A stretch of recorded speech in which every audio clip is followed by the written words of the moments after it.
Hello guys, welcome back to our channel. We are so excited to have you again. Yesterday, during the virtual interview with Sunday Igboho, he made some very illicit statement against the Ooni of Ife. He talked about the monarch collecting dollars and all of that, and said some things which was considered an insult on the throne of the Ooni of Ife. And after a while, FFK came up that he had to call him to order and that he had apologized. But after some hours, Sunday Igboho himself came up and apologized to the Ooni of Ife, that he was under pressure and it was a slip of the tongue. And but yet we didn't hear anything from the Ooni of Ife. But right now, the Ooni of Ife has decided to speak up, and that's what we are here to relate to you. And according to the news, the Ooni of Ife, Enitan Ogunwusi, has described the comment made against him by the acclaimed Yoruba warlord Sunday Adeyemo, popularly known as Sunday Igboho, as irresponsible. In an exclusive interview, Mr. Ogunwusi, who spoke through his spokesman Moses Olafare, said the palace was not ready to engage Mr. Adeyemo formally on the matter, but the issue of the threat of violence against the monarch will be handled appropriately. Mr. Adeyemo, while taking a part in a visual town hall meeting on Wednesday morning with Nigerians in the diaspora, attacked some Southwest leaders, including the former Lagos State Governor Bola Tinubu, Oyo State Governor Seyi Makinde, and traditional ruler including the Olowo of Iwo, Abdulrasheed Akanbi, and the Ooni of Ife.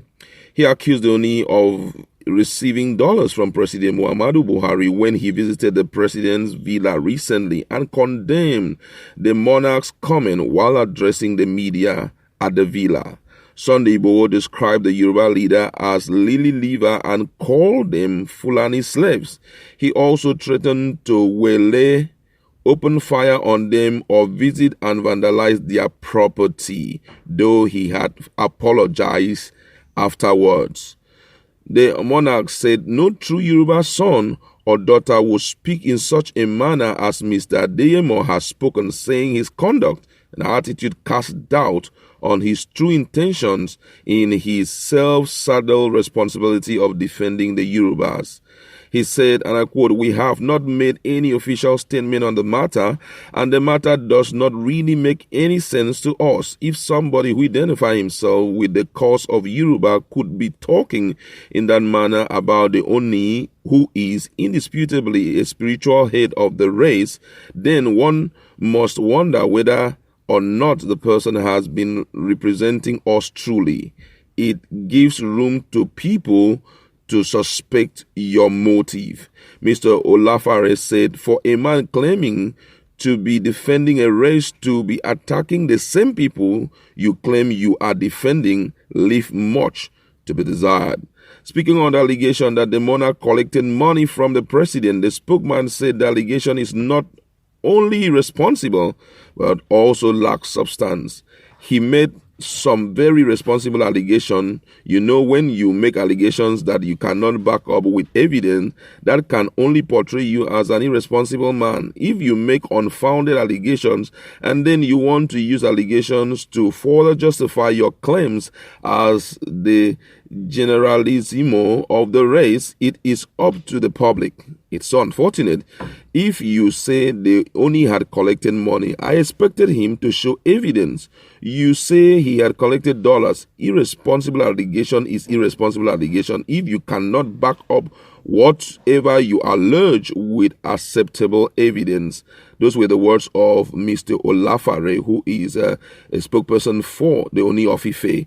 He added that the support of the people Mr. Adeyemo is currently enjoying in his onslaught against some criminals that have infiltrated the Southwest is not out of the blues.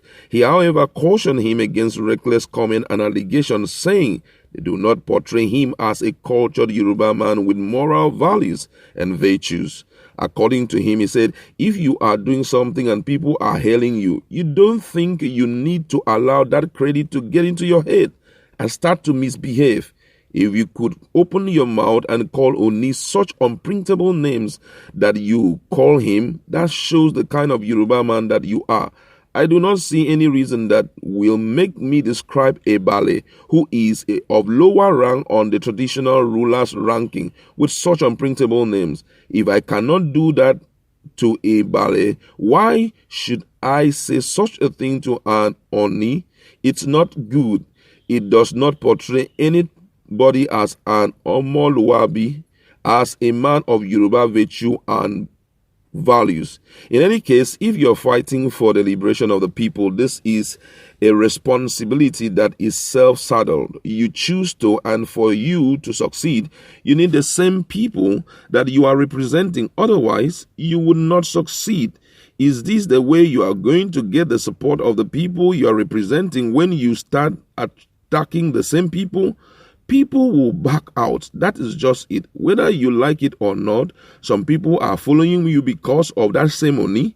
They will back out.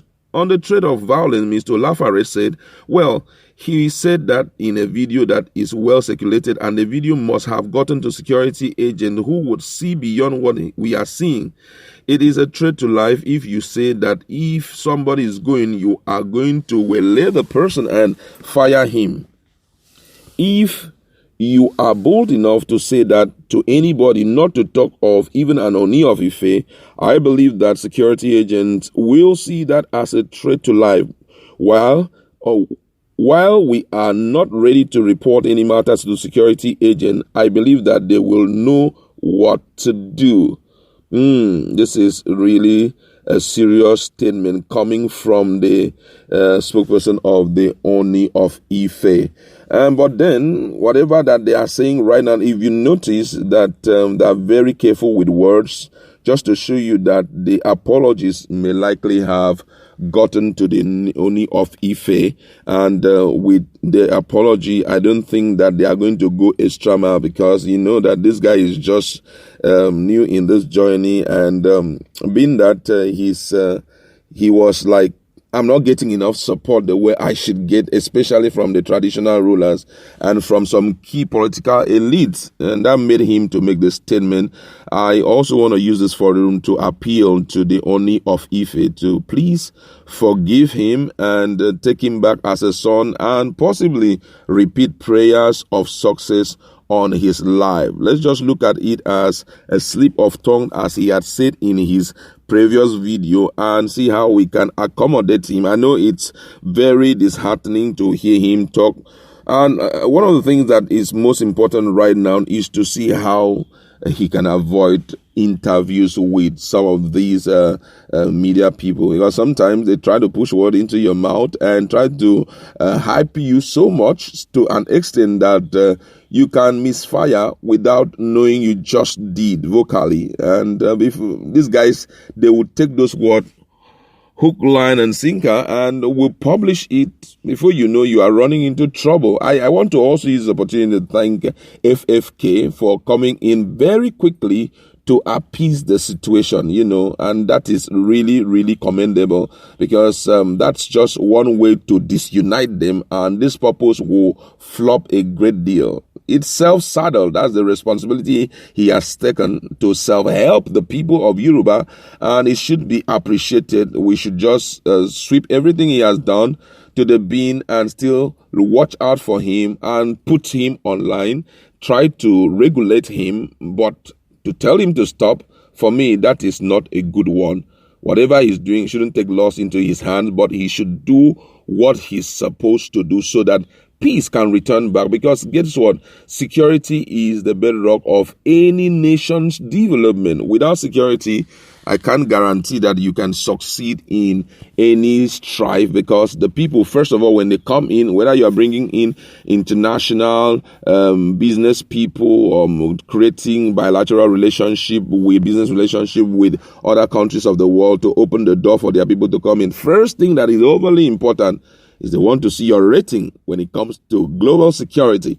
And if your rating is very poor and they see you enlisted among the very endangered country, automatically they can't give into your request and they will stay back from investing in your country, because number one, their lives are not protected. Secondly, their investment is a risky one. And so what he's doing, for me, it's a good one for the region. We'd like to leave it there.